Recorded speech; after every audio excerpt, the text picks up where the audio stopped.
and the beat goes, and the beat goes, and the beat goes.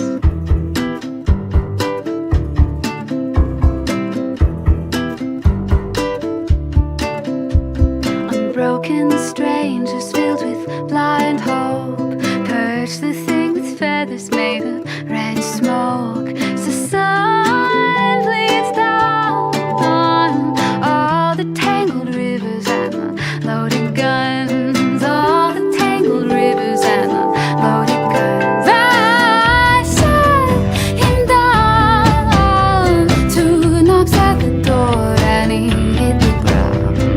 One last breath, well, I suppose, and the beat goes, and the beat goes, and the beat goes.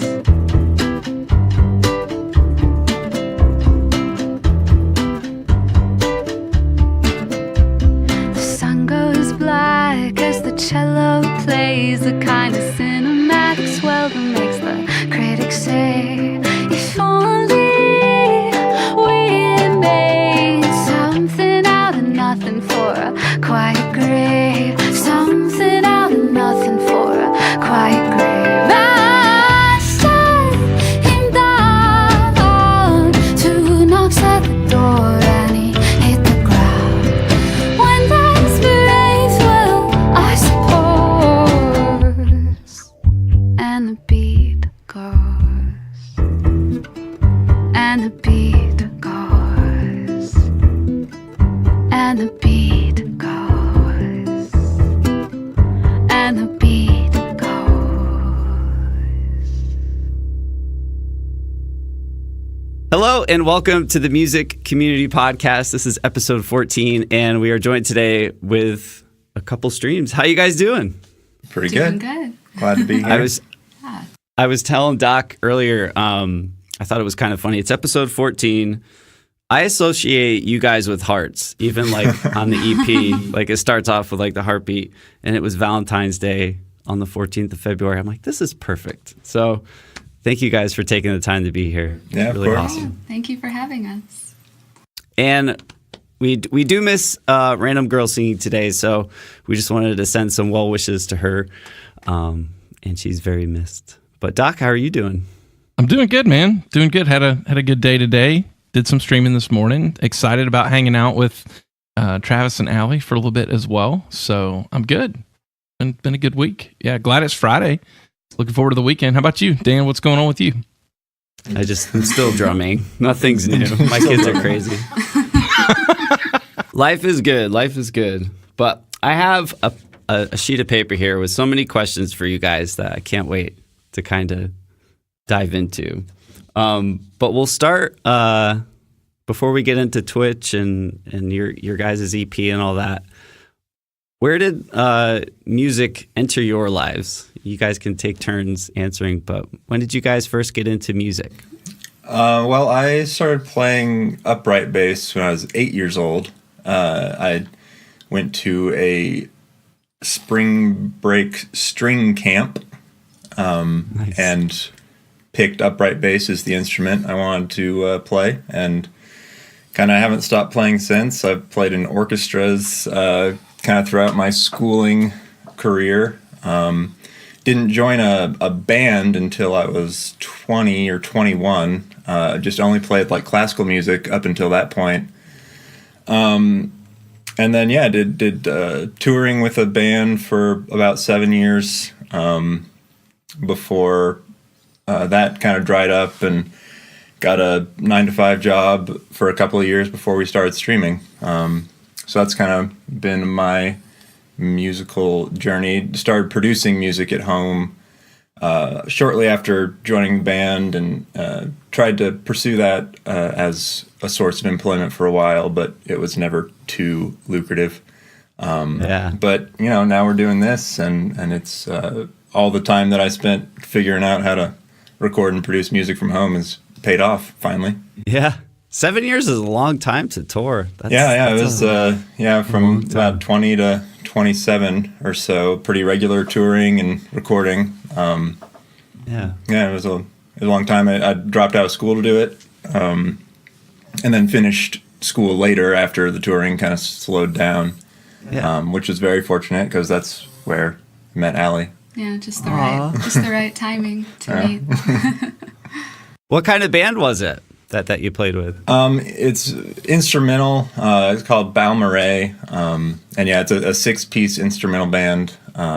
Lots of classical players, violin, cello, piano, in addition to drum kit and guitars. Did you guys do mostly original instrumental pieces or sort of covers? Like It was all original stuff. Yeah.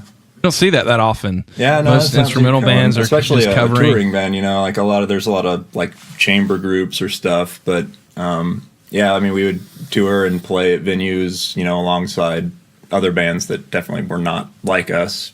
So That's the worst sometimes.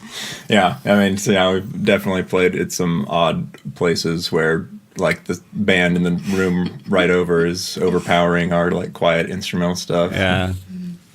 They do that out here in LA. The bookers for venues, like they'll book like a death metal band and then like a jazz quartet and then another death metal band. And you're like, what's happening? And like you said, they have like different rooms and stuff. So I think that has happened to us in LA. At the Echo, the Echoplex. Yes. That's awesome. That's so cool. How about you, Allie?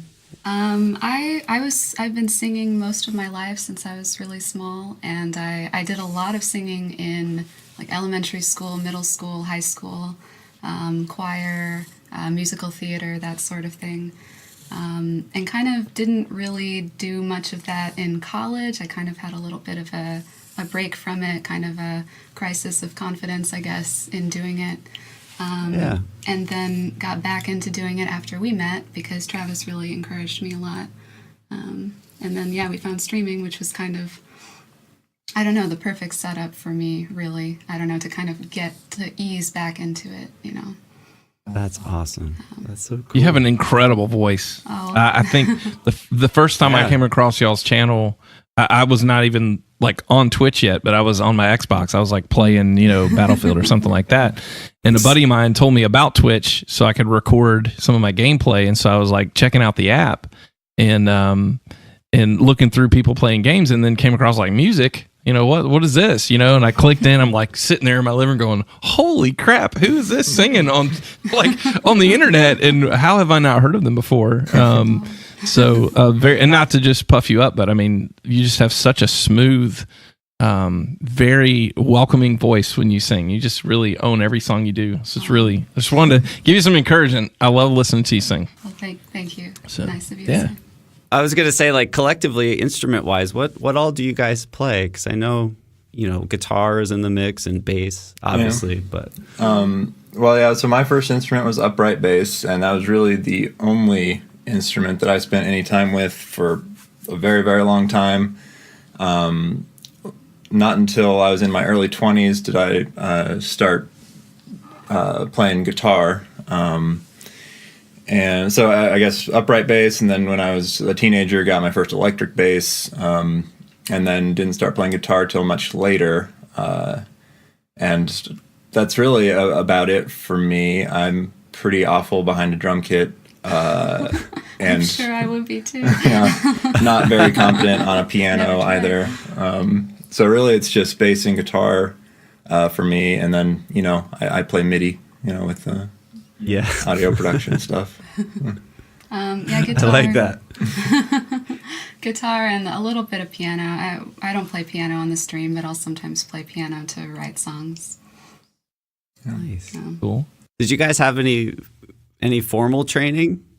Yeah, I took private lessons from age 8 to 19, and then again a little bit when I was finishing up my degree at University of Texas. I took some private lessons there as well. I've taken private lessons pretty much, not my whole life anymore. It's been about 10 years, but getting started, about 12 years of private lessons. That was one of the things I noticed when I first started watching you guys. I'm like, they're so polished. Like you guys are it's just so smooth and it's so nice to listen to you guys. So I was always curious about that.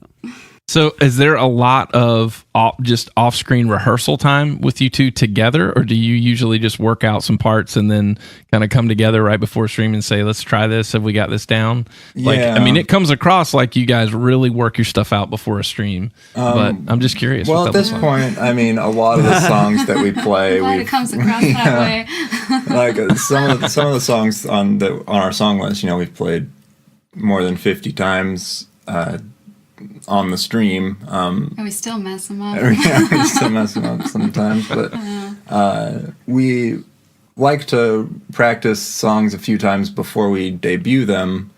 But we kind of have our system that doesn't require too much rehearsing of them, which I guess really is that Allie kind of learns them and figures them out completely on her own, and then I just look at the chords and play bass notes along with it, and try not to screw up too many times.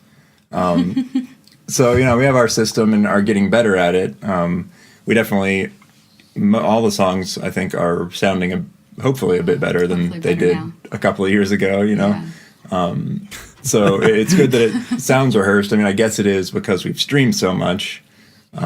Streaming for 3 to 4 hours every other day for 2 years is a lot of performing, especially when it's from, the pool of the same songs. I mean, 170 something songs is a lot of songs to pull from, but we have still played most of them many, many times.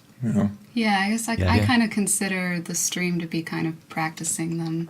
We don't really, after singing for, 3 or 4 hours, don't really sing that much in addition to that, Yeah. or play much. Yeah. I mean, that's where we started doing music on Twitch. We saw it as an opportunity at first to practice performing. It was at a time when we thought we would start trying to play live and, get a set together to go out and play at bars. And we were like, well, let's work up a set on this platform. And we just had no idea that it was going to be much more successful than going and playing at bars. So. Right. Yeah. How long ago did you guys start on Twitch? January of 2016 was our first music stream. We first had Happy anniversary then. About 2 years. Yeah, about 2 years Kinda ago. crazy. And with the account we started, we had the idea to stream about a year before that, but that was before we had any idea there was music on Twitch. It was just going to be like a free time couples gaming stream every once in a while. And that was our first few streams were gaming streams. We didn't find music until a few weeks into our streaming and decided to give it a shot, and it worked out pretty well. Wow, that's great. Yeah. What games did you guys play? I'm just curious. I think maybe Dota might have been our first stream. I think We maybe played- so, yeah. Played Dota, awesome. together. A popular one that we haven't done a gaming stream in a really long time, but a popular one that we did was Keep Talking, Nobody Explodes. That's a we really fun we played one. that Yeah. one start to finish on stream. That's a great one. We still have some clips from one of those first streams, I Pretty think, up on our channel. Yeah, I think the oldest highlights on awesome. our channel are some gaming, gaming streams yeah. where the audio is like only coming out of one channel and peaking. And Our cams are like all the weird. the audio and video is way out of sync. There's like one of our gameplay screens is 15 seconds ahead of the other. I mean, it's a mess. Yes. That's awesome. Though. Now, do you happen to still have clips or highlights of your first music stream? We Somewhere. have done a pretty good job of archiving all of our past streams as far back as from when we started. They're not public, but I think we have a private YouTube channel. I don't do it. Allie does it. Yeah. I just back them up to YouTube, so we have all of them. It's really weird to watch them now. But I I know. think it would be. Oh, I was just gonna Sorry. say people made clips and stuff. So I bet if you Yeah. if you scroll back far enough, you could find clips. If you scroll for a couple of days. Yeah. It probably would be really encouraging to some of the new music streamers to see Yeah, I think so. where you started at some point. Because I know coming in, it can be overwhelming. You see like these streams that just look they look, polished, so like just warm and, great cameras and the sound is amazing. It's like, shoot, you just kind of hang your head like, all I've got is my laptop. Yeah. Yeah, no, I think I recently saw a question in the Music Streamer Discord about whether or not it's a good idea to start streaming, even like if you don't feel like your product is the best it could be, like, or should you wait until you're more practiced to start streaming? I mean, I think definitely just get going. Yeah, I mean, everybody should improve. I mean, ideally, the longer that you do it. So, no point in waiting to start if you're gonna keep getting better regardless. Yeah. I'm waiting on that. The improvement over time still hasn't happened for me. You won't even notice it, I'm sure. I mean, we don't notice it unless we go back and watch and listen.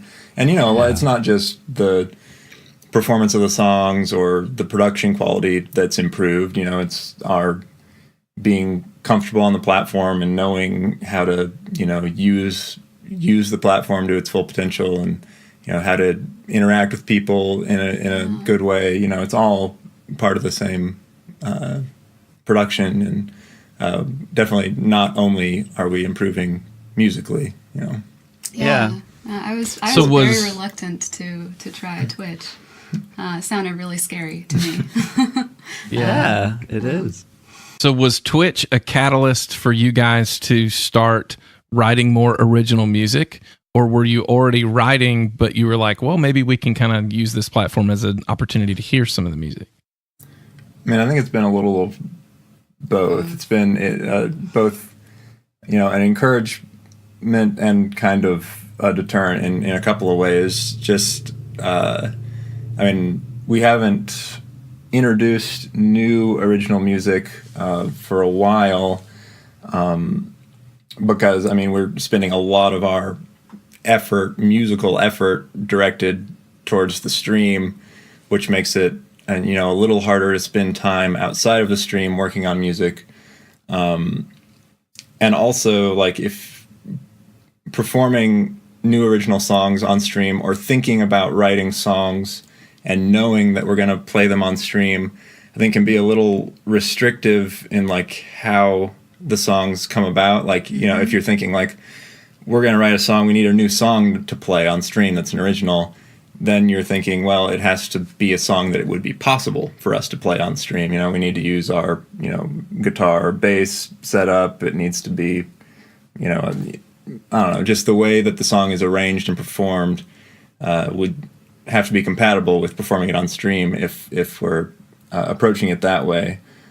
So more recently, we're kind of wrapping up recording alternate versions of the songs we've already released, which was a Kickstarter goal that we achieved last year that we're trying to wrap up. Congrats. But Yeah. we're working on some new original music, but probably the plan, at least for now going forward, would be to finish recording and release new original music before we perform it on stream, just kind of as a way to, fin that part of it off. We're at least going to try that. Yeah, we're going to try it, see where it goes. Yeah. And also, once you start performing an original live on stream, you can get people who really get attached to it a certain way, and then, and then you don't want to, record it in a completely different way because the song already has fans, and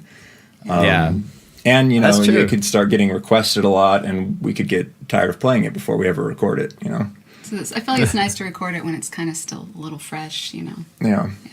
I could see that for sure. But definitely has also been a great encouragement to get the original music that we already had before we started streaming, get it, recorded, a bit more polished, released.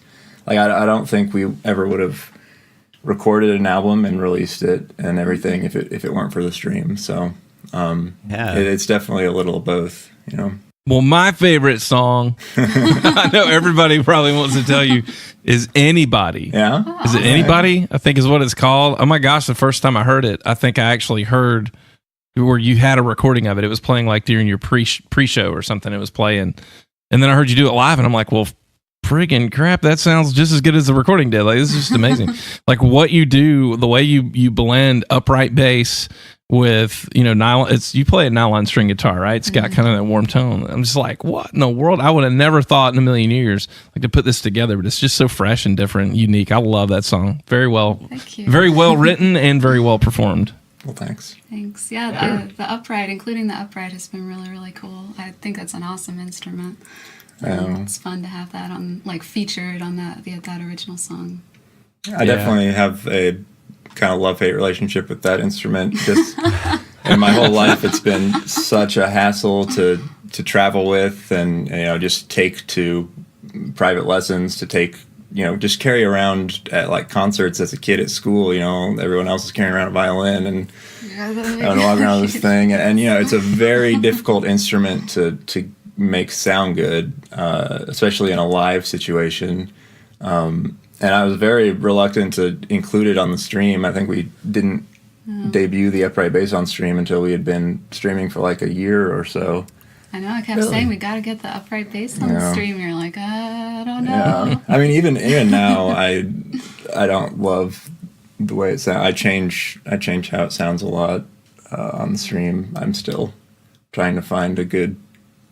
I don't know. Yeah. How do you do like a direct in, or do you mic it? What do you do? I mic it. So I mean, I have a pickup on it that I used for when I was playing with the band touring, and it just sounds so bad. I think pickups on string instruments, it just kind of grates my ears, and I always hated the way that the pickup sounded, and recently started using a mic by taking a omnidirectional small diaphragm mic and putting it in the bridge of the bass and suspending it there with a bunch of rubber bands, and just having it not too loud, not too much gain, so it doesn't pick up much else in the room except for right there, and it sounds so much better than the pickup. Good idea. And, so that's my method for the upright. Awesome. I love this kind of talk microphone. That's a really good idea. That's really cool. It does sound really good on stream. Like it picks up just that low end, just the tone. It has a really good tone. But yeah, that's dude, when really you cool. strike that bow across, it's like, that first, I'm like, oh snap! I'm like going to church, like bring it. Yeah, I mean, I'm glad people like it. It's I think people like the way it looks too, and I don't blame them. It's a great looking instrument, and sounding. Yeah. Now I want to talk about the EP a little bit and like the recording process that you guys went through, because Steph is going to be doing that this summer. She's been performing her originals on stream, and she's going to be taking it to kind of that next level. Like there's so many more layers on the EP than when you guys do them live. Like there's percussion. It's a beautiful EP. How did you guys approach that in the studio? Like, did you do a lot of it yourself, or did you have a producer, or what went into that? Well, we recorded it all here, and what we did was we had like demo recordings of all the songs, which we sent to a friend of ours who has a master's in composition. He's really talented. He does classical composition, and we hired him to do additional arrangements in addition to what we had already done. And so he just composed up some sheet music, sent it to us, and then we recorded the parts, and just kind of pared it down. Didn't end up using all of the arrangements, kind of rearranged them in some places a little bit. And then there are things that kind of, when you're actually in the process of, even if you have plans for what you're going to do, you end up doing some different things, trying out things. And I think for me, those ended up being some of my favorite moments on the EP were kind of the unplanned ones. Yeah, so I mean, we wanted to do it that way, just kind of as a way to try doing it that way. For one, we had recorded original music a couple years before, just the two of us, and used a bunch of samples and synthesizers. Yeah. And it was impossible to decide when they were finished. And I would just every few weeks I'd go back in and be like, all right, well, I'm gonna finish these songs up, and then render a new finished version, and then a week later listen to it. I'm like, what was I thinking? That's like awful. Version 7, version 29. So just kind of wanted a way to not get stuck in that trap of never knowing when they were done. We wanted the arrangements to kind of be not our responsibility. We felt like if someone else did them, if we had them composed by somebody else and we record them, then we would know, like, all right, we're done. It's done. It's done. We don't. It's and also we thought it could bring another set of ears to the songs, kind of make them new to us, make them exciting again. Yeah. And it's great. We love them.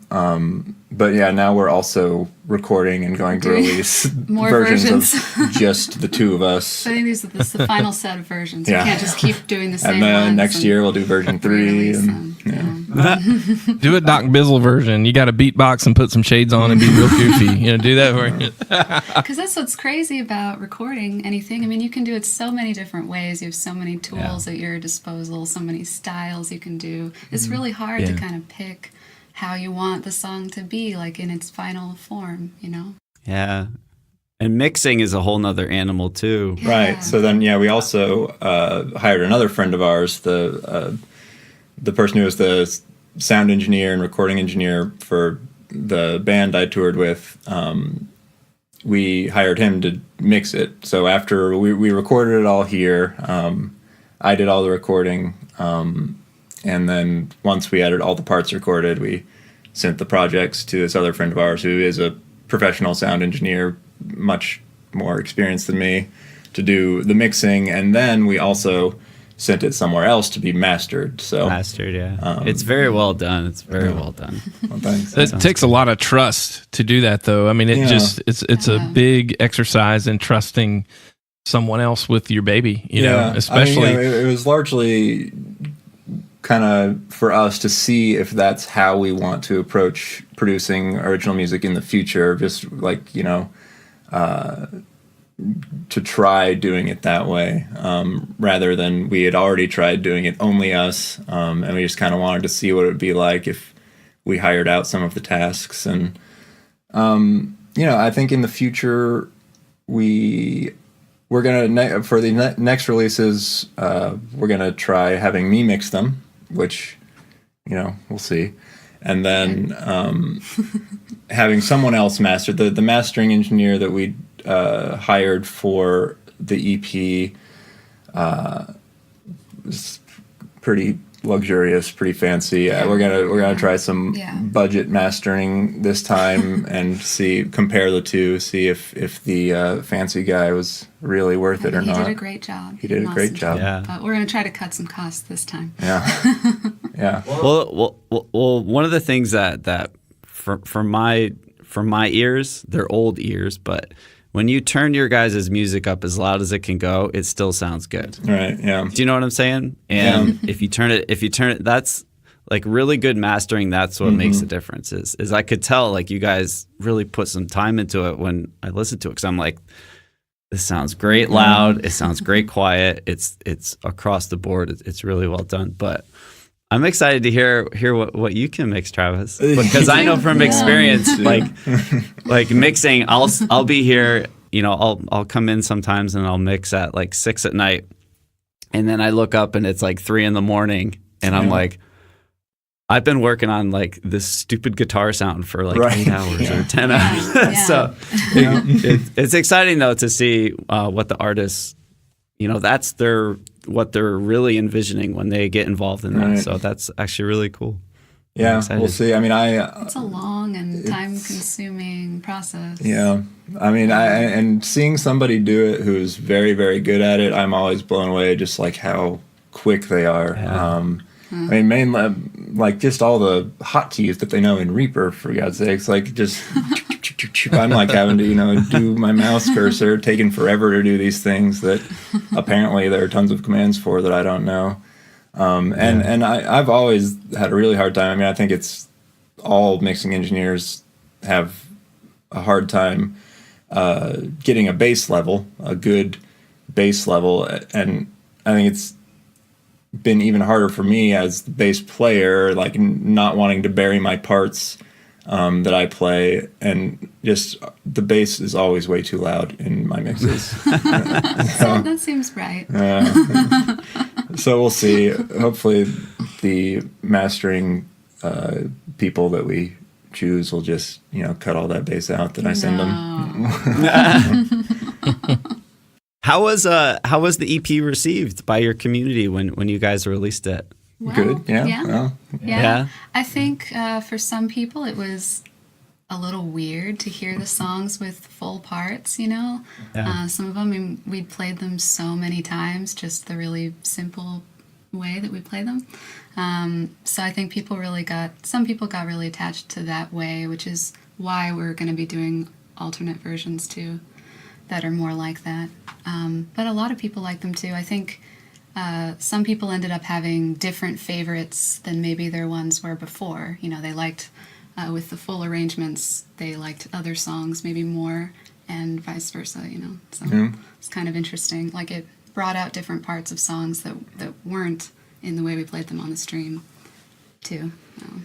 I'm definitely surprised to see how many people have listened to it on like Spotify and stuff. Yeah, it's exciting. Yeah.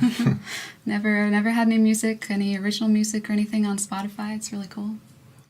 Yeah. Have you guys thought about maybe having like a special, one-off kind of event stream or something where you have a couple other musicians, or even just use some of the tracks, like the stems from the recording process, and kind of doing a live stream with some of those arrangements? Have you thought about doing anything like that? Yeah. We've talked about trying to get like a full band on the stream for the past 2 years. We've mentioned it on and off. And we still talk about it. We need to every do once in a while. that. Yeah, I think that'd be awesome.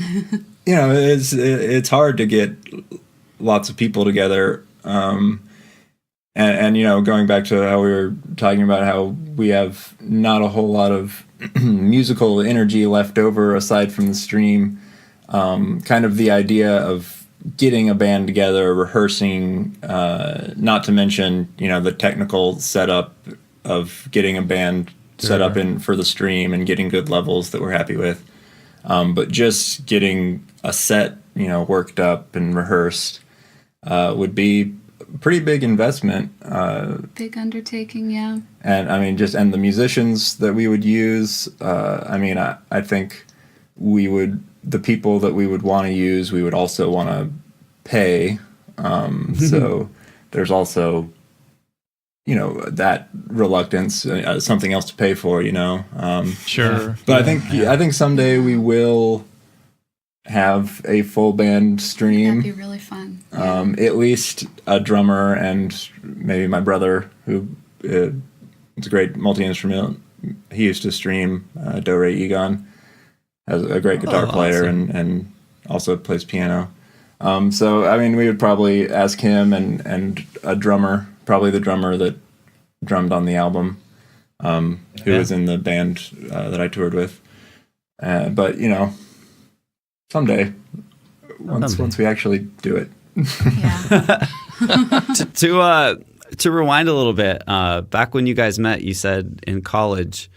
When did you realize like music was on both of your playing fields, I guess, after you'd met? Well, I knew about Balmorhea. I had listened to Balmorhea, the band that That's Travis pretty was lucky, in yeah. before. I was also I was writing a lot about music at the time. I was doing interviews with bands and writing about albums and that sort of thing. We were both English majors, but music was kind of my focus in writing. And so that was kind of, I knew about that, and that appealed to me, like a fellow musician. But we didn't really, I don't know, connect specifically over that, you know? No. Like our relationship wasn't really about that from the beginning. It was the beard, wasn't it? Just the beard. Didn't hurt. It was No, the it beard, didn't. wasn't it? Yeah, I mean, Yeah. we had been, talking for a while before I ever knew that Allie sang. And Yeah. when I first heard it, I was pretty blown away. Oh wow, that's awesome. Yeah.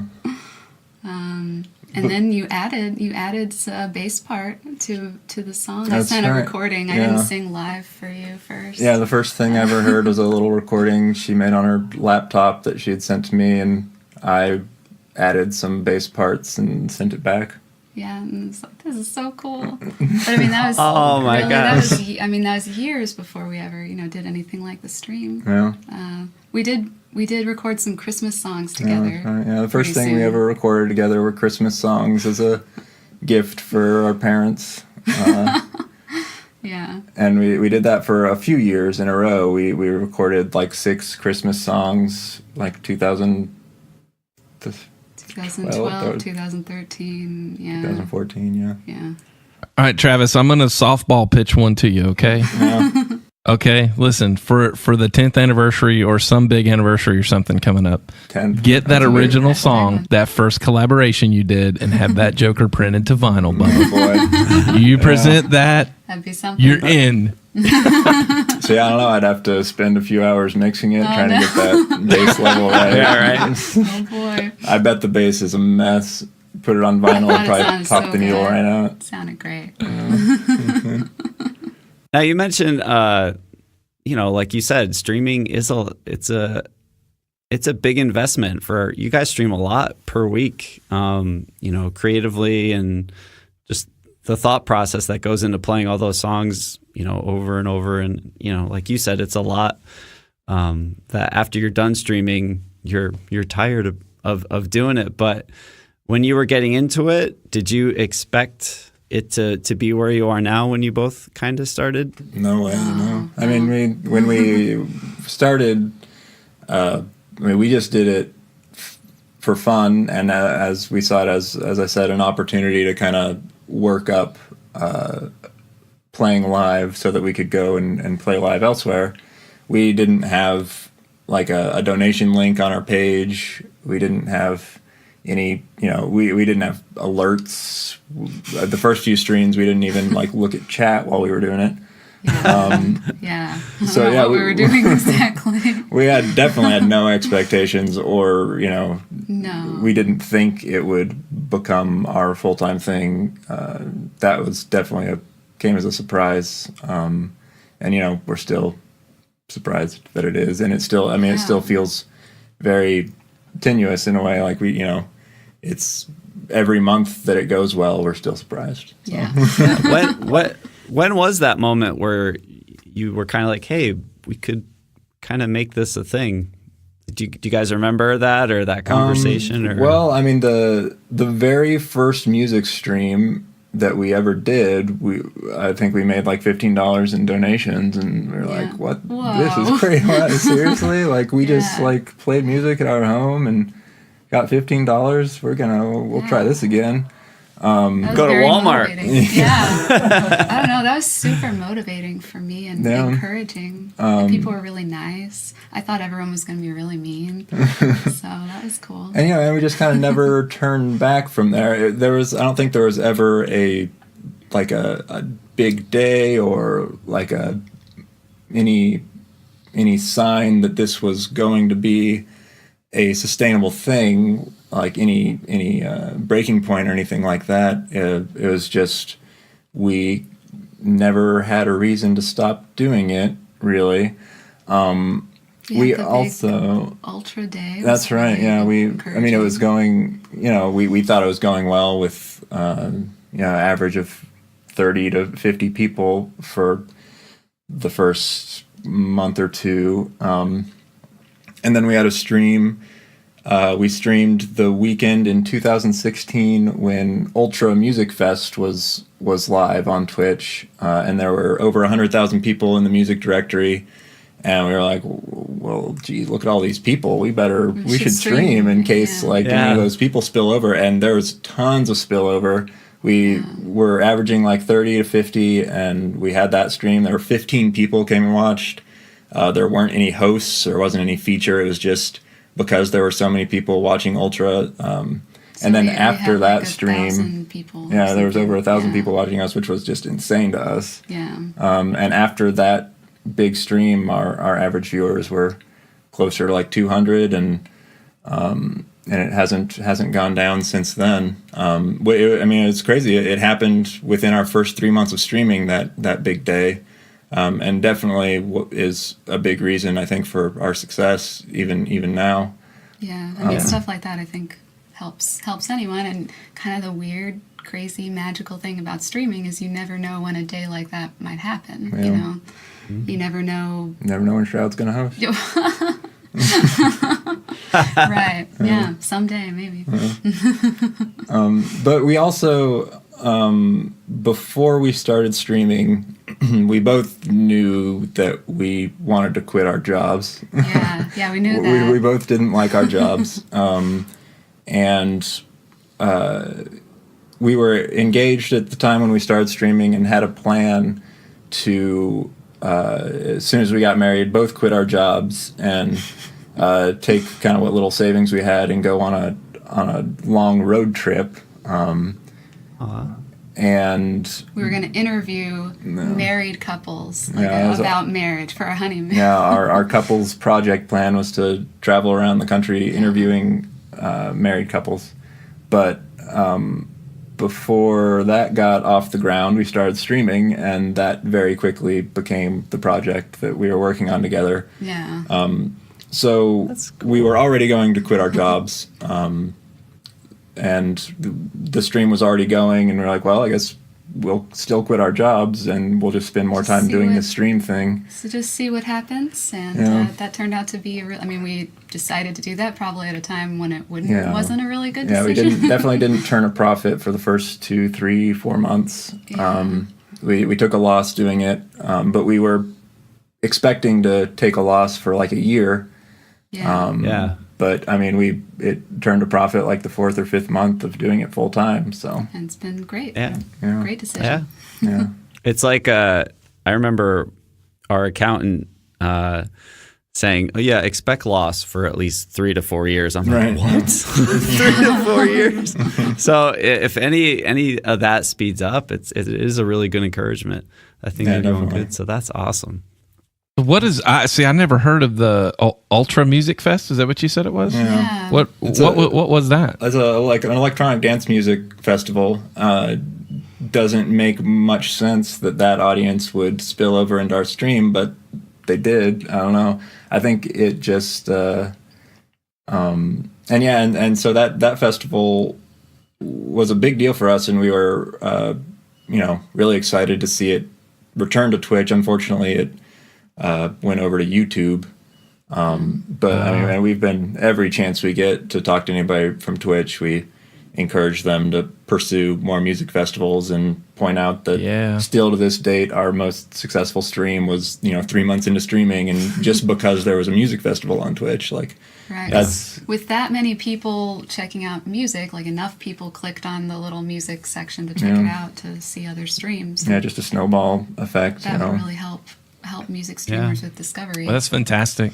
Right now, it seems like Twitch as well, and we've had some great conversations recently as part of the music community with some of the Twitch staff who were saying we really want to find ways to start promoting, live music, especially those who are creating content, original songs and things like that. And so there seems to be enough of an interest again right now from Twitch. So that's a great suggestion. I would not have even thought about that, but. No. Picking up a music festival or something like that they could broadcast and sort of sponsor almost would probably be another huge B12 shot. Yeah, this year, Austin City Limits Music Festival did stream on Twitch. But the crazy thing is, that's a festival. From our city, and we have told as many Twitch staff people as we can find that we're interested in getting more music festivals on Twitch, and if they have any big music events coming up, let us know so that we can be sure to be streaming. And we had no idea that Austin City Limits was live. We just logged on to Twitch, late one Sunday night and saw that there were thousands of people watching some music festival. We were like, what? How did we miss this? Nobody, it wasn't promoted at all. And it was in IRL, which isn't going to necessarily help, I think, the music community too much. It could bring a lot more exposure to IRL, but it's, I think, much harder for a musician to be noticed for their musicianship in IRL. There's just a lot of other things. It's just a lot, too much stuff. There, so. Much more, diluted of a experience from the viewer's perspective if they come into IRL and see a music festival. If they see 50,000 plus people in IRL, or I guess it'd be more than that, 100,000 plus people in IRL, and they're like, what's going on there? And they go look, they're like, oh, there's a music festival. That's not necessarily going to be like, oh, well, let's see what other music is happening down lower. They're like, oh, okay, it's a bunch of IRL streams, and then there's this music festival. Yeah. Do you, on this topic, do you have any ideas or things you would like to see to help original music in the music directory? Do you guys? You've been doing it for a long time, and you've seen the landscape change. I think, I'm very curious. The music festival's obviously a big one, but I think also a tricky one, I think, from Twitch's perspective, just because of different sponsorship and licensing issues, just because festivals are already so inundated with sponsors and stuff. If Twitch has some competing sponsor, they don't want to have that other sponsor. There's issues with that. I think maybe an easier way to go would be reaching out to the owners or sound engineers at local venues and bars around Twitch HQ. I think would be the most direct. Just doing places in San Francisco to start. But anywhere all over the world, any bar that has live music could have a stream set up of their stage that broadcasts whatever their music is for the week. I think that'd be great, just to fill the music section with some more live music. It's happening already. It would be easy enough to get a stream going of those places. So I think that'd be really cool. I think getting streams set up at colleges, at universities, music programs, contacting some music programs, both, from a people studying music perspective, as well as people studying broadcast, television, communications. But I think that music programs, colleges have just tons and tons of incredibly talented musicians that don't have much of an opportunity to perform for people, outside of the concert for the university. But all these talented musicians could be performing on Twitch. And I don't know, that would be so ideas. Awesome. It'd be pretty cool. Huh? It seems that Twitch has a really strong relationship with PBS. There's the Bob Ross and the Julia Child, and there's another one, Mr. Rogers. Mr. Rogers. Yeah. So there's also a PBS show, a live music broadcast that's been going on since the late 70s. Austin City Limits, it's called. It's been going on much longer than the festival. But it's a PBS show that we would like to see have their archives broadcast on Twitch like they have with some of the other PBS shows. Really cool. Yeah. That's a great idea. Boy, I don't know. There's some other ideas. Well, you mentioned like using other venues. A lot of at least out here, and the House of Blues is a national chain of concert venues, and all of those venues are already wired with multiple PTZ cameras, like they have like 10 everywhere. And, you know, all the bands that go there have the option to have their stuff recorded, but you just instantly tap in a live feed out. That's instantly a professionally broadcastable performance. So that's a great idea, man. You could do that anywhere. I know, yeah. I mean, and you know, it wouldn't have to be. I mean, that would be a very high production value version, but you know, it could be a very DIY, you know, small bar that has open mic nights or whatever, you know, or grunge kind of stuff. You know, it wouldn't have to be super polished, I think, for people to like it, you know. Yeah. It would be cool though to see House of Blues channels on Twitch where there's like different, you know, four different major cities, you know, House of Blues locations or something like that where you could. Oh, there's like 30 House of Blueses. Like, that's all we. You know, when you tour, you just do House of Blues. It's just because really cool. they're very receptive to bands and stuff because that's their bread and butter. You know, some of them have restaurants too, so we could go eat there. So. That's a great idea, though, man. That's so cool. And really, it wouldn't take, you know, anybody could do it. Like, it wouldn't take cooperation or initiative from Twitch. Like, anybody who has a connection with somebody at a music venue could try to talk them into setting up a stream. I mean, I think the main issue just for live music on Twitch, just in general, is that the setup is daunting to most musicians. Most musicians aren't, you know, it's like right now, people using Twitch are kind of the cross section of PC gamers and musicians, kind of, you know, because we're familiar as gamers with the platform and with kind of the tinkering with software that is required to get up and running with a stream. And I mean, I think I would have easily been discouraged if I hadn't had you setting everything up and knowing how to do it. And we try to get musicians that we know involved, and they're just immediately turned off when I send them the email with all the stuff that they need to do to get set up. They're like, "Oh, well, I don't know any of those words," you know. So finding the right person who, you know, works at the right venue, who would be open to it, who also is willing to put in the effort to actually get it working. It's not going to be tons of people, but there's got to be some, you know, and anybody could find them and reach out to them and help them out.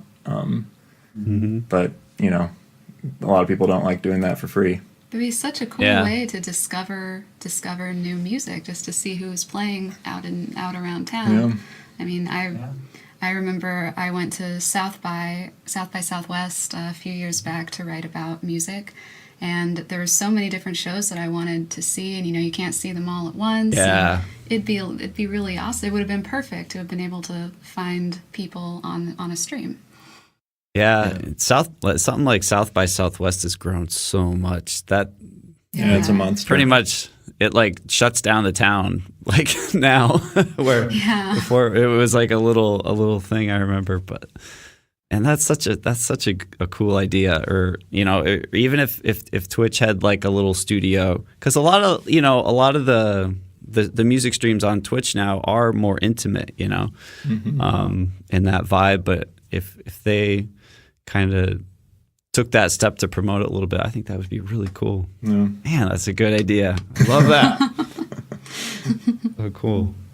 So who was some of the first music streams that you guys kind of came across when you were on Twitch, when you first started out? MacArthur Lloyd. Yes. We found his stream I early think he was the very first music stream we saw, MacArthur Lloyd. And we saw his stream before we ever streamed music. I think his stream was our introduction to the idea of music on Twitch. And apparently he like had only streamed a couple of times when we first saw him, because he got started only a few weeks before we did. But he was one of the very first ones we saw. Obviously, Richie and Lieutenant Chicken. We're both. This was our first host. Yeah, our first time we were. I think. Yeah, first time we were ever hosted by someone was Richie. That was really cool. And yeah, it was pretty exciting to get that like 50 or 70 person host when. That was I was very nervous. Those are the first ones we saw. A few weeks later, I still remember seeing Scene of Action for the first time.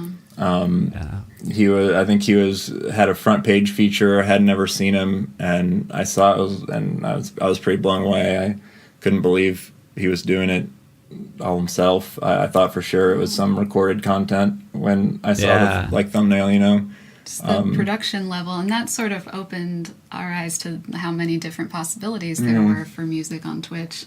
You could go so many different directions with it. Yeah. I mean, you mentioned like Scene of Action and people, streamers like you guys that with that original music thing. One thing that a lot of gamers are talking about now, because there are these other platforms, right? There's Mixer, there's Facebook Live, there's YouTube, there's all these avenues that are, coming out with new ways to incentivize people to stream on their platforms. Do you think gamers that are having a really big, audience and a really big reach daily, they're kind of getting like an exclusivity kind of like to stay on a certain platform?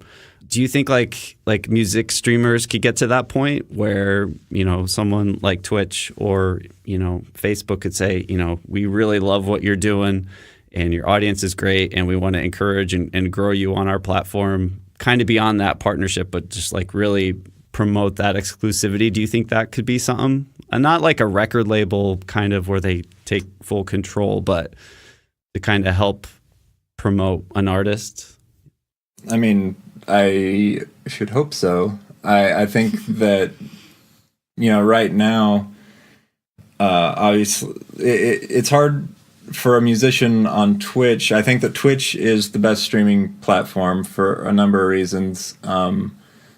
But it's hard to get the attention of Twitch HQ as a musician just because, I mean, they are trying to maximize their profit or whatever with as little effort. I mean, that sounds bad, but I mean, I think any company is going to try to maximize their profit, with as efficiently as possible.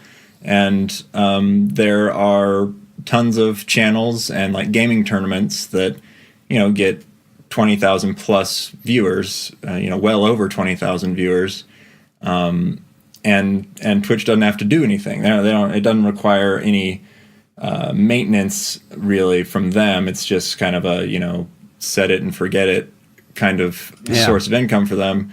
And trying to manage an artist, promote an artist, to get them up from 100 viewers up to, I don't know what you could hope for, maybe 1,000 would take some dedicated staff, would take much more effort. So it's hard right now to see Twitch taking that on. But I think, other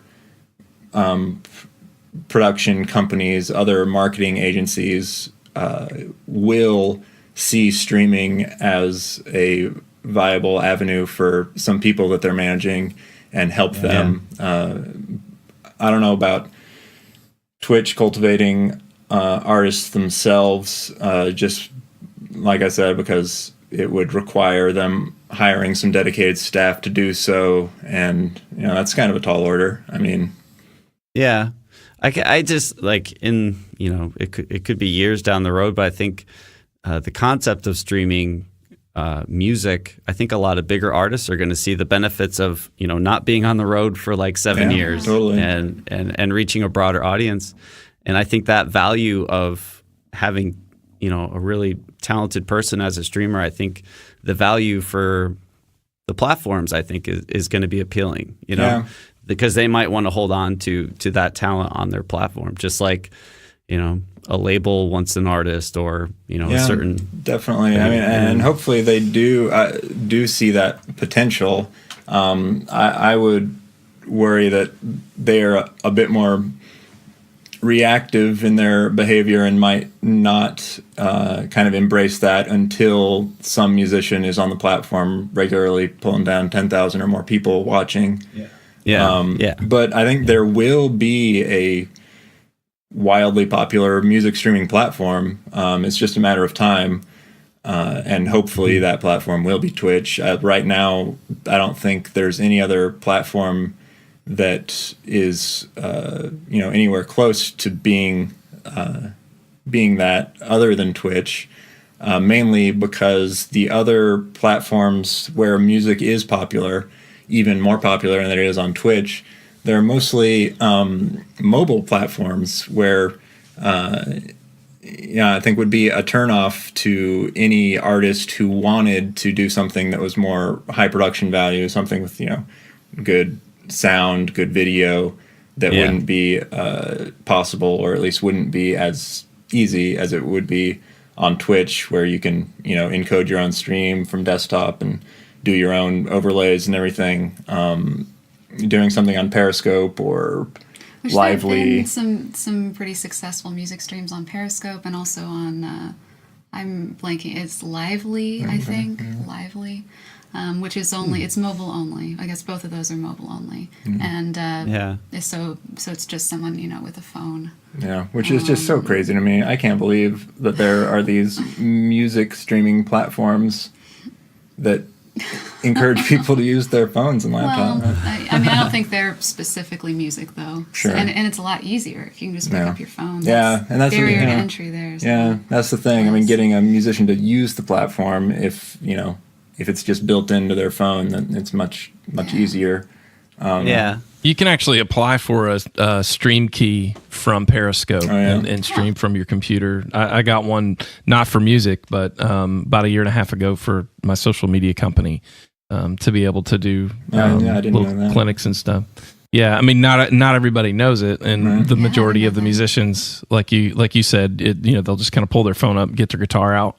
You can do it, but there doesn't seem to be a community and a support community and all of this helpful stuff. Like I learned about OBS because of Twitch. It was one of the things that you clicked on, tools or something like that that's in there. It's like, oh, there's all this software I could use to do this. And the number of different tools available to Twitch users. I mean, community created building tools in general. Just like our song list site that Brucos, one of our mods, made. Just community driven tools that help, that are very specific to the needs of music streamers. There's so many available for if you're on Twitch that wouldn't be available on other platforms, and there will be other platforms that pop up. I think Twitch will always be able to weather the storm because they have such an enormous built-in audience, and for being the monster game streaming platform, it'll be very hard for any musician, I think, to find more success on another platform just because of that built-in audience. And getting an audience to come is, I think, the hardest part about starting a new streaming platform. Seen so many platforms come and go just over the past 2-3 years, just because they don't have the viewers to sustain it. But Twitch has the viewers, and if they have the viewers, they're gonna have to try really hard to screw it up. Yeah, and you're not just limited by you're not just limited by who can come to a local venue. It can be anyone who discovers your stream. Yeah, it just I want to kind of compliment you guys in a sense, like the value of the entertainment that you offer.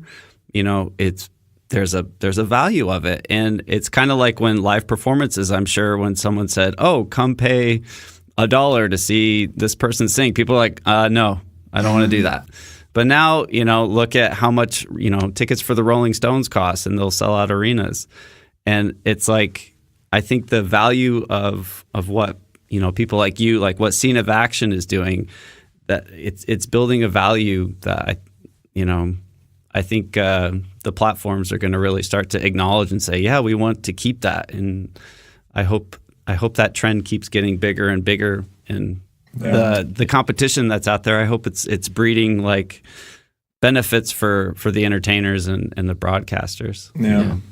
You guys also have done a really good job of sort of documenting things that you've learned along the way through your blog posts. I was really happy to find your website the other day. I was on your channel and I was just looking through your panels. I was like, oh, they have a website, and went over and looked, and the things that you've learned, whether it's been technical things or just sort of philosophical, here's kind of how you need to approach streaming, like the different articles that you've written.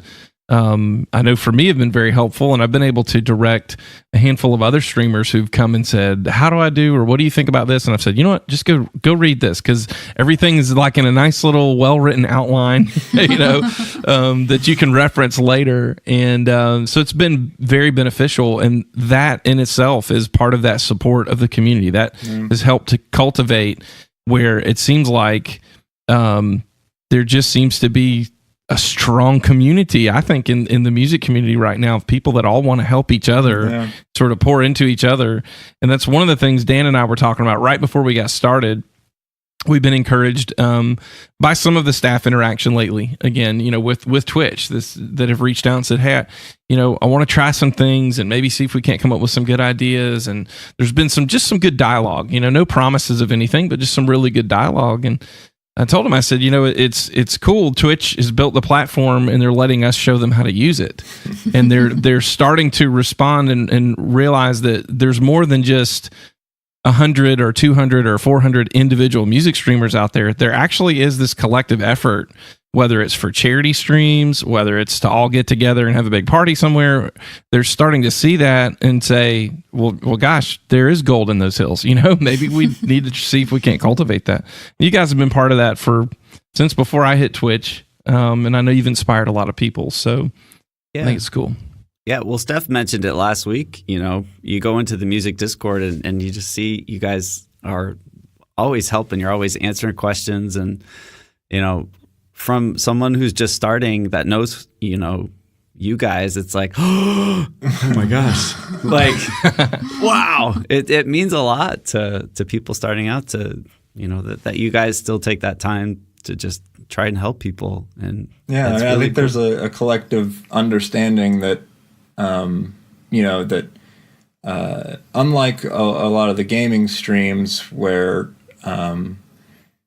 they are able to be live like all day, every day, and can maybe be a little more protective of their viewers because they're like, well, I'm going to stream this game every day. I want the people who are watching this game to watch me. I think everybody doing music understands, like, well, none of us are going to play music all day, every day. And increasing the awareness and viewership behind just music content is just good for everybody doing music. I think there's already a larger audience, more of a demand for music than there is a supply right now. So there's not like any risk of like not having enough audience if you share that audience with another creator of music.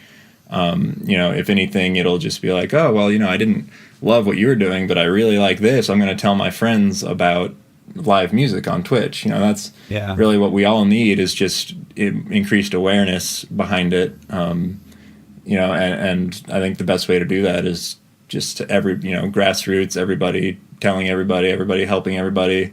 And it's, important, I think, to help raise the kind of bar of content. If everybody's helping each other, then maybe the quality of content will inch up a bit, and make music on the platform seem more professional, more viable. There's just nothing quite as fun as sharing like a new musician that you found, something like that.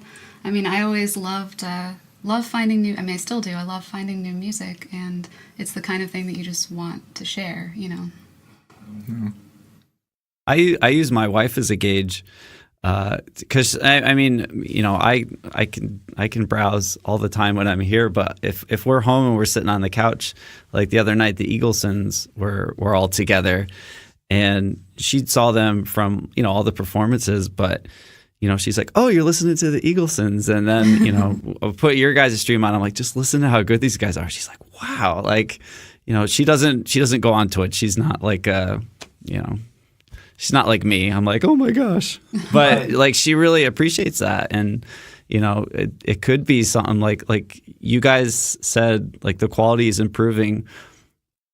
When I first started streaming and I went to like a stream like yours, I'm like, wow, that's perfect. Like that's, I wanted to take my audio quality a certain I could have just put up a room mic and been like, Yeah. but I'm like, I want it to sound clean, and then like cameras, and it's an inspiration for a lot of people. In that bar is it's high. So But it's also, I mean, I love that it's a welcoming platform for people who are learning something new too. Like you don't have to be, any kind of super high quality or have original, compositions. Like there shouldn't really be much pressure there, I don't think, because it's just kind of a really welcoming learning environment too, and inspiring other people to, learn or be creative however they want to be. Yeah. I like to see channels evolve with the quality, like they start out they're just doing it, and it's all about their personalities and talents, and then when they get that new microphone, it's like, oh man, that's so awesome, because and you see them grow technically too. I think it's a really cool thing to be able to watch. I mean, just the progression of production, as well as, I mean, even like songwriting. I mean, new original songs, seeing how a musician's songwriting, changes over the years. I mean, and it's really actually possible for someone who has been watching us since 2 years ago to, be watching us for 5 years or something, and to watch the progression of our writing and performing. I mean, that's not something that is possible. Like unless you're the same way, like a Deadhead following Grateful Dead all over the country. I mean, even then, they're playing the same set every time. So yes, you see him evolve. You see it in other ways too, but kind of there's this personal and kind of consistent element, I guess, to following streamers on Twitch. That's a little different, and I like that it's a little more kind of natural and kind of genuine seeming. Like it's not super overproduced content, kind of like it sometimes is on YouTube. Like it's different and kind of more accessible. Yeah. It is also the channel too polished. The like more people, I think, in producing music streams than when compared to other like gaming streams that I'm familiar with. It seems that more musicians are taking like a pride in their production and like wanting, like, I mean, Doc's image there is nice and framed, it looks good. You got like the background, it looks really cool, pretty and cool. Ours is a little I mean, this isn't what we usually use, but I think there's much more of a trend among music streamers to take some pride in their production rather than just feeling like being live is enough, which I think is probably what a lot of people starting a game stream are thinking, like, well, I just go live, I play the game, I don't need to think about the framing of my camera, I don't need to think about how are my levels and all this stuff. And it's great to see that people are doing this, wanting to put their best foot forward and taking some effort beyond just playing songs to have a stream that looks good, sounds good. And we hope to increase the number of cat cams that are on Twitch. And I think we have seen more. I think so. When we It's started, awesome. we were the first cat cam we ever saw. Now That's my we've favorite seen quite thing a few. to see. You guys were the first cat cam that I saw. I remember being like, what? There's a cat there. Because I think the first time there was no cat. And I was like, oh. How awesome is it too, though, the interactivity? Because how many of us, especially growing up or even as an adult, have watched someone or listened to someone who really inspired us with their talent, and we would give anything just to have a 5-minute conversation with them and actually say, I really like that song, or hey, and then be able to interact with us, back and forth, or to see their cat, like, oh, I get to see pictures of your cat, or whatever. I mean, how many times have we wished we could do that with some artists that we've heard on the radio, and Twitch gives that opportunity to actually have some real life, connection. But with that, with a channel like the size of your guys, you have a fairly sizable audience that shows up on a regular basis. Wanted to kind of segue into how about them mods? You know what I'm saying? Like, any shout outs for the mods? Any thoughts you want to share? Yeah, I mean, I think number one piece of advice to people getting started is find some chat mods to make the experience better for you and to help maintain and cultivate an environment in your chat that that you're happy with. We also encourage people to ban freely. You don't offer warnings. I mean, if someone says something that you don't want, just ban them. You set the standards for how you want people to treat you and other people in your chat, and that's up to you to enforce. And have people help with that. And there's different people have different ways that they want to approach that, and that's great. But yeah, I mean, we have the best mods that I know of. They're great. Yeah. Well, you guys whatever's happening in chat, your guys' demeanor during the stream is just always like, it's just good and calm. You create a really calming atmosphere, and that's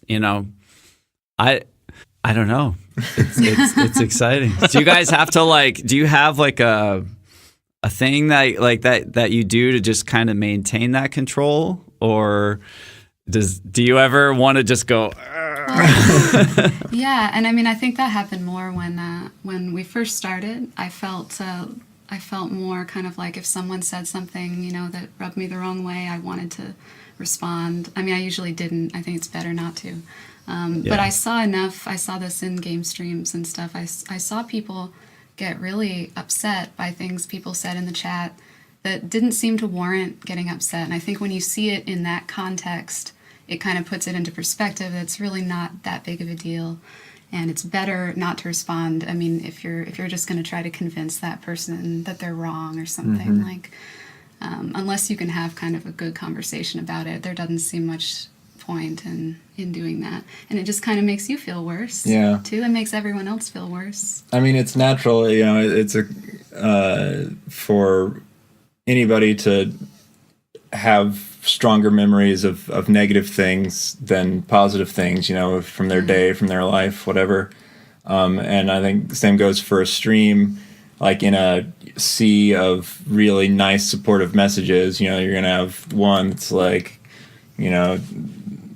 that reverb sounds awful, and and that's the one that you see, and the one that you like, the knee-jerk reaction to respond to. But hate your cats. Your cats are ugly. It's always something. I think it's very, very, very important to ignore those things. Anything that gets your blood boiling in any way, just do not respond to it. There's so many nice messages. Give the attention to people who are respond to people who are saying nice things.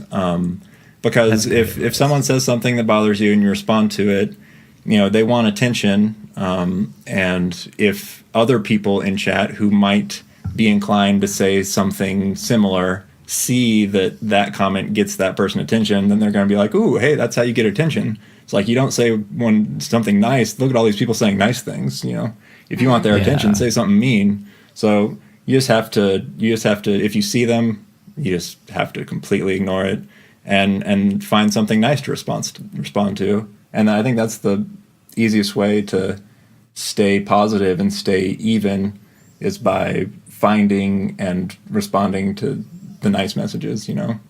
That's great advice. I promise, if I ever ask anything about your sound or lighting, it's always because I'm digging whatever I see. I don't ever want you to think it's like me being sarcastic, like new reverb. Right. Like it's like, hey, is that a new verb?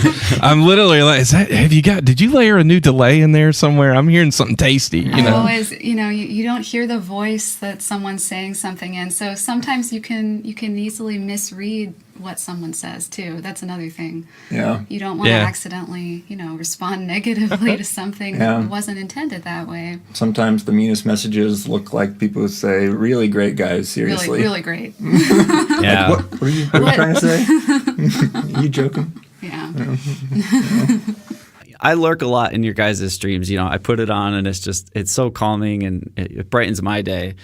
But every now and then you guys will look at each other and smile and that sort of thing. And I think that's one of the magical things about your channel is that, you guys have this connection and you're performing and then chat. It's just, it's really fun to be in the chat. Do you guys have any, when you end the stream, is there ever oh my gosh, did that just happen? Or do you guys have Any funny stories or anything like Funny that? stories. Yeah, I don't know. I mean, I mean, it would take some. You have to think about it. I don't know. Yeah. I mean, It's okay if you don't. It's great. It is great to be able to be doing this together, and That's the best part for me. yeah, I mean, being able to like it's great that we're doing it together, especially early on, and any times where there's like a lull in activity. When I think anybody streaming by themselves would be like, "Oh, what do I do?" You know, I don't have a request. Nobody's chatting. You know, we just say something to each other, or That helps a lot. you know, and move on. It just really helps for motivation to keep doing it, because I think one of the most important things, I mean, this really applies to everything, not just streaming, but consistency is really important, and keeping, persevering, keeping on doing it, even if you don't know if it's going to go as well, or, there's ups and downs with everything. And so having someone else working on it with you is really motivating. That's awesome. That's very cool. I don't know. It's just it's nice to watch, and just every now and then you guys will look at each other and smile. It's like, oh. I was just gonna say, so post stream, after stream's over with, is it like high fives and chest bumps and woo, all right, good job, or is it like get out, I just need to go be alone for a little bit, or like what does that look like after a stream for you? Pretty guys? much always go straight to making dinner and feeding the cats. The cats usually are really irritated by the end of the stream. They're like, "Come on, guys, what are you doing?" But yeah, I mean, it's usually. Yeah, we're usually like, pretty much wow. always like, all right, well, I guess it's still working. Still go. Yeah, I'm always kind of surprised that anyone comes to the stream, and I don't know. Yeah, I mean, exciting. but it's also, we've been doing it so long, and now have a very kind of regular every other day schedule that it's a lot of it is very routine, so I think after a stream, it's a combination of being a little bewildered that it worked yet again. That it just happened. And that's what we just did. It's kind of crazy. I don't know, and also cool. just another day. Yeah. Go on about our lives. Yeah. Well, we know you guys have to stream here in a bit, but is it okay if we take a few questions from chat? Sure. If chat. We've been ignoring them. I'm sorry, guys. Faithless asks, how did you guys meet? It was our last semester, both of our last semester of college. We were both studying English, and we were taking a, literature and culture of the 1960s class, and that's how we met. Yeah, there are a lot of extracurricular kind of events like field trips and stuff in the class, so that was a really good excuse to get to hang out together, get to know each other better. Built-in dates. Built-in dates. That's awesome. Yeah. Blindseer has a good question too. How did you determine which songs you would first put in your song list, like your first music streams? I guess we didn't have a song list when we first started. We didn't have any plans for what we were doing. We had a few songs that we played together, some covers, some originals, and we just started playing them. And people would come in to chat and ask for songs, as happens in most music streamers chat. And if we knew the song, we would try to play it. If we didn't know the song, we'd be like, well, we'll look into learning that one. And the song list kind of just grew that way, a combination of songs that we knew and liked. But really, early on, most of the songs that we added were requests that other people put towards us. At the very beginning, we had just a Google spreadsheet document, which was our song list, and next to every song it had the name of the person from chat who we learned it for, and that's how it started. People could freely send us a request for a song to learn, and if it was one that seemed like we wanted to learn, then we would do it, or that we were at all already familiar or if we knew it at all, Yeah. then we would work it up.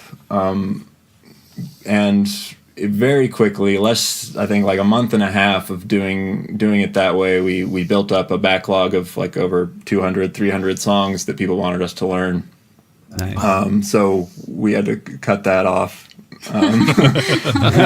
There's so many songs in the world and so many great songs. Yeah. But now we just we add them. We think of songs to add. Yeah. Or if someone reminds us of a song, we'll add it. Yeah, it's pretty random. There's no real rhyme or reason to when or why a song gets added to our song list at this point. But yeah, early on, it was just a collection of songs that we had already played together, or a song that somebody wanted to hear that we were like, okay, sure. Any songs you hope you never get requested to play again? Okay. Yeah, I was just gonna say we ask this every now and then. Like any blacklisted songs for you guys?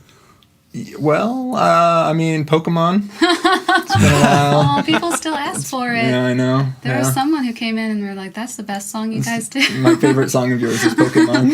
Yeah, weren't sure how to take that, but I mean, it's a fun song. I don't know. I don't mind doing it, but maybe we should add it again, we then. stopped doing it though because we were doing it like all the time. We felt a little silly. Like every 10 songs, someone wanted to hear Doing Pokemon. Pokemon so much. Gosh. And sometimes no other song is the right song for the moment, and then Pokemon. So that's the first one that comes to mind. I don't know. That's a good answer, yeah. But I guess maybe we'll be doing that soon, it sounds like. So Hope we're not getting anyone's hopes up. Just a few people in chat have asked. We talked about it earlier, but just kind of go over again the future plans for you guys, and when. And I know it's hard to say an ETA on a new release, but just what your guys are thinking maybe over the next year or so. yeah, we do have some plans. I mean, the thing that's immediately on the horizon right now is the vinyl printing of the EP is on its way to us, and once that Nice. arrives, we'll have a packing and shipping marathon. Which is That is pretty awesome. long overdue. I think we told people that would be sent out like end of January, early February. So This month, yeah. I guess it's not too behind schedule, but eager to get that done. That was for a Kickstarter campaign that we did last year. Also for that Kickstarter campaign, we were recording and releasing alternate versions of the 6 songs that are on the EP that are just produced here. Just the 2 of us, no other musicians or arrangers. And there'll be the 6 songs plus 2 other original songs that are much older that we'll be releasing separately, like 2 separate releases, a 6-song release and then a 2-song release. And then also a new original, a single. I'm not sure what the order is. Is the single coming out? Sure. Yeah, I guess we don't have an order, And but we some are. covers, too. Yeah, and a couple of covers. So we have those releases planned: the 6 songs, 2 old originals, 1 new original, and 2 covers. And we're gonna stagger the release of those kind of this over the year. next 6 months, year. 6 months, year. Yeah. And then kind of going forward with producing original music.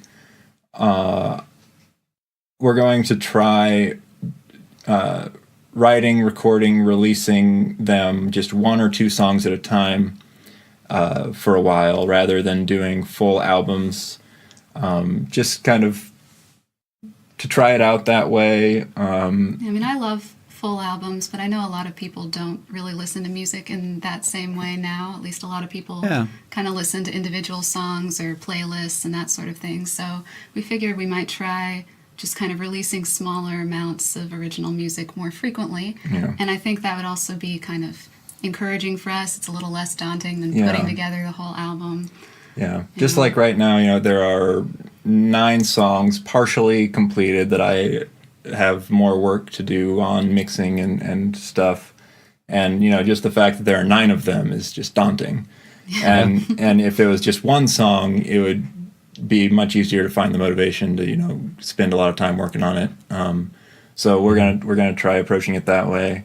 Also, we are planning on releasing a Christmas music EP the end of like November, early December. Yeah. So those are our upcoming plans for the years. And also, keep doing the stream every other day. The stream, see if we can get together at some full band Yeah, streams. maybe this will be Maybe the this year year, of a full yeah. band stream. That'd be awesome. That would be so cool. I would guys- probably pee a little to hear Allie sing "Christmas Time Is Here." It's my favorite Christmas song ever. I'd probably be like, Do you guys? I know you'd mentioned like possibly gigging before like you got into streaming, but have you guys ever thought about doing like a small little, I don't want to say tour because Tour? that Yeah. maybe would be like a year, but like a little Yeah, a short tour. Yeah. yeah. I mean, I'm pretty familiar with the touring process, and we actually went on a little tour together, not performing together, but a tour that I went on with a friend Aisha Burns. She's Allie, really great. yeah, she's Check great. out her music too. Allie came with me on that. It was kind of like a showing Allie the touring life to see. It was eye opening. Yeah. I mean, it was fun. Yeah. But it did. I mean, we would have to figure out where we could get people to actually come. It's like Yeah. organize that. I think if we did a tour, it would the stream would suffer. It would be very hard to, maybe we would be able to do some streams on the road, but they wouldn't kind of be to our production standards, at least. They would be different. It'd be different. That could be fun. Yeah, it could be fun, but it's a lot of work to tour, to play live, and very little return on all that work. So it's hard to find the motivation to do that when we know that doing that would also kind of adversely affect the stream. Yeah, I mean, I don't think it's any secret to anybody that taking time off from a stream, I mean, it hurts your subscribers, it hurts your viewers. So we don't want to. We want to keep our focus on the stream. That's Yeah. really important to us. Yeah, it's hard to imagine doing a tour and having it be more successful, and kind of hard to imagine it being more enjoyable too. Yeah, So, but it would be fun to meet people who enjoyed the music, who would want to come. I think that would be awesome. It would just take some planning to figure out where we would go, because our audience is really spread out over a wide variety of The world. places. Yeah. Yeah, world tour, a couple streams. Yeah. Tour. That'd be so cool. we'd have to Be stop neat. in Tucson, Arizona, and all these little random places, Albuquerque, and who's gonna come, where are we gonna play? Maybe we would have Yeah. one person who would come. Yeah. Could So be cool. maybe We'll I see. think that the most likely avenue for us to go on any kind of tour would be as an opening act for a band, just Yeah. so that That'd be neat. the shows are set. We don't have to take time Yeah. promoting or booking shows, and we don't have to try to find an audience to come. There was just a built-in audience for that band, and I know that lots of touring bands like to find small acts, someone that has a really small stage footprint to open for them, and we definitely would have a small footprint as long as I don't take that giant bass. Oh, but yeah, you'd want to take that. Yeah, so That's awesome. That could be really cool. Although the stuff we talked about earlier with like the different venues, and if Twitch gets involved, that could be really cool Yeah. too. Yeah. having a stream tour good for sure. opportunity. Yeah. Yes. Oh, Yeah. yeah. Like American Idol used to do that. Everyone used to go on tour.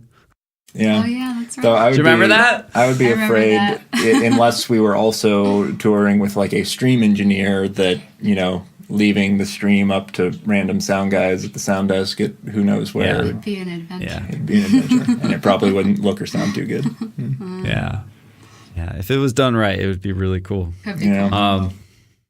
Man, guys, I know you got a busy night ahead of you, and I don't want to edit too long of a podcast.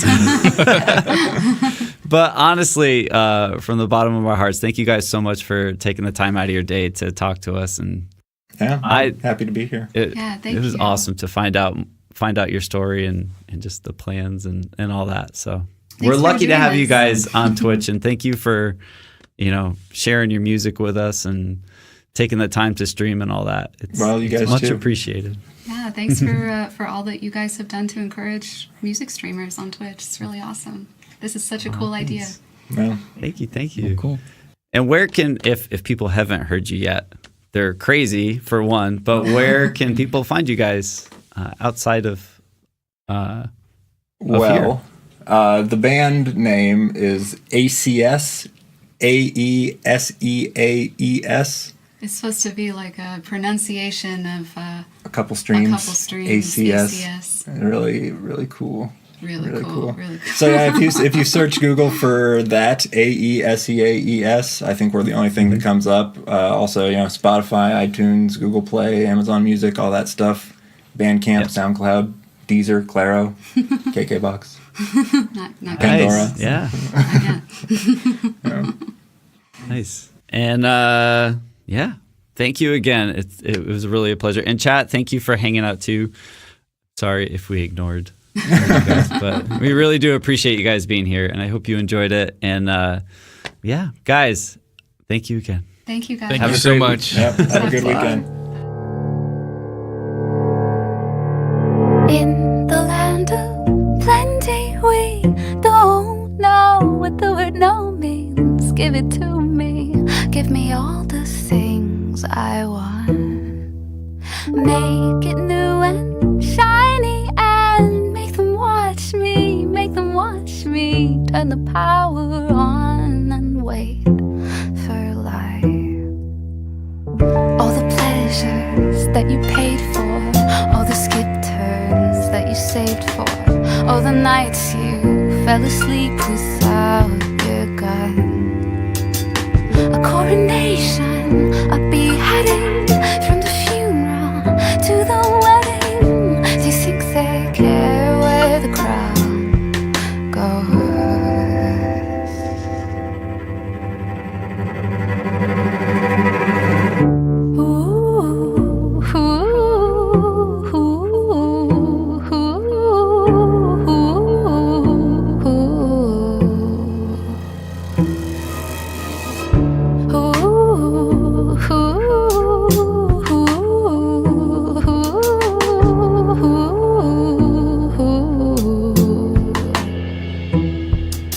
Show the crowd you're happy, like a movie, like a movie. What's your story? What's the refund policy?